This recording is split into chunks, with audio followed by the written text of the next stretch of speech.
Bonjour à vous les Sagittaires, bienvenue sur ma chaîne, j'espère que vous allez tous très bien. On se retrouve aujourd'hui pour votre guidance générale de la semaine du 9 au 15 novembre 2020.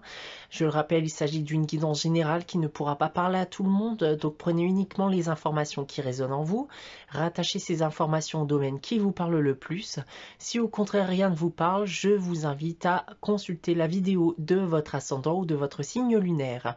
Il se pourrait bien sûr que ces informations se prolongent sur les semaines suivantes. Je reste aussi disponible pour des guidances privées, donc n'hésitez pas à me consulter, que ce soit via mon adresse email ou mon site internet.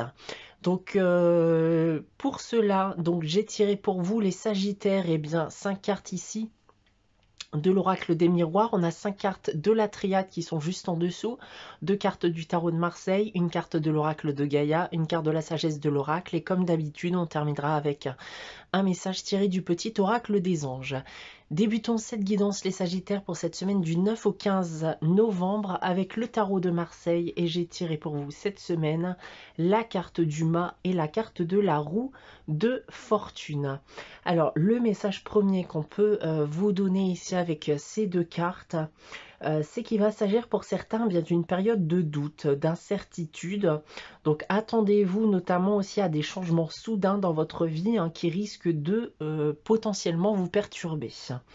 Si on vient à parler des différents domaines, et tout d'abord du domaine professionnel, alors ici rien n'est stable d'un point de vue professionnel. Il y a tout qui vient à changer constamment. D'un point de vue sentimental et affectif, ici, pas de réelle stabilité amoureuse non plus, ou amicale d'ailleurs. On s'aime, puis on ne s'aime plus, ou alors on ne sait plus tout simplement où on en est. Pour terminer, d'un point de vue financier et matériel, on parle ici de déséquilibre financier. On peut parler d'une période tranquille, on peut passer d'une période tranquille à une période de difficulté du jour au lendemain. Voilà ce que je peux déjà vous indiquer avec le tarot de Marseille. On va maintenant consulter les tirages généraux que j'ai effectués avec les miroirs et la triade. On va tout d'abord commencer avec les miroirs. Et j'ai tiré pour vous la carte de l'amour, la carte de la distance, la carte de la santé. On a ensuite la carte de la chance et on termine avec la carte de l'enfermement. Alors ici, certains d'entre vous sont clairement en mal d'amour, les Sagittaires. Donc si vous êtes en couple, vous vous retrouvez à distance de votre partenaire. Et ce n'est clairement pas une idée qui vous plaît. Vous vous sentez seul, peut-être même déprimé. Mais malheureusement, les circonstances actuelles font que vous avez dû vous éloigner.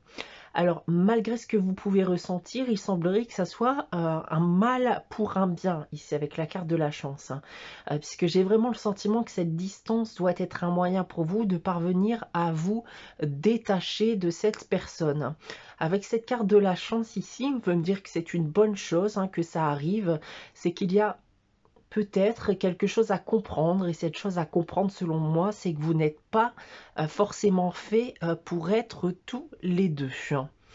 On a ensuite avec la triade, la carte de l'oméga, la carte de la nécessité, la carte du temps, la carte du message, et on termine avec la carte de la tentation. Alors justement ici, on me dit qu'il est temps pour vous de renoncer à quelque chose, de mettre fin à une situation qui n'a que trop duré. Donc même si vous désirez ardemment que cette chose ou même si vous désirez ardemment cette chose ou cette situation, on va m'indiquer ici qu'il est fort probable que vous veniez à apprendre une nouvelle qui va vous pousser à prendre cette décision dans le cadre de la situation dont je vous ai parlé auparavant.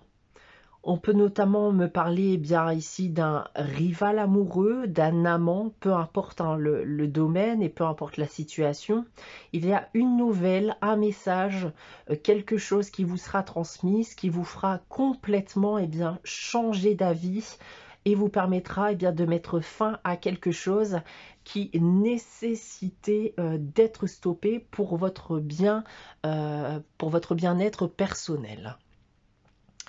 Voilà, avec les tirages généraux, on va regarder de suite le message de l'oracle de Gaïa et j'ai tiré pour vous cette semaine la carte Je pense à vous. Alors, vos pensées ici, pour quelqu'un sont partagées cette semaine, donc ça peut être une personne vivante ou une personne défunte. Vous en aurez d'ailleurs peut-être la surprise durant cette semaine. On ensuite avec la carte de la sagesse de l'oracle, la carte Aller loin qui est tombée inversée. On va donc insister davantage sur ce message. Et ici, on peut me dire que vous avez justement la force d'avancer loin. Donc, n'ayez pas peur, bien sûr, des obstacles qui peuvent se présenter à vous, puisque vous êtes en état de les surmonter. Et ça, encore une fois, peu importe le domaine. C'est un moment aussi bien pour profiter de penser à des projets à long terme, donc des projets que vous avez envie de construire. Et on vous invite surtout à avoir confiance en ce qui vous attend. On va terminer cette guidance les Sagittaires avec le message des anges et j'ai tiré pour vous cette semaine la carte de la transformation. À travers le merveilleux amour qui te tend les bras, tu te transformes à chaque moment vers toujours plus de lumière, toujours plus d'unité, toujours plus de sagesse. Voilà pour vous les Sagittaires pour cette semaine du 9 au 15 novembre. J'espère que cette guidance vous aura parlé, vous aura plu. N'hésitez pas à liker, commenter et à vous abonner si ce n'est pas encore le cas. On se retrouve dès la semaine prochaine pour une nouvelle guidance. En attendant, je vous souhaite de passer une très bonne semaine et je vous dis à très bientôt.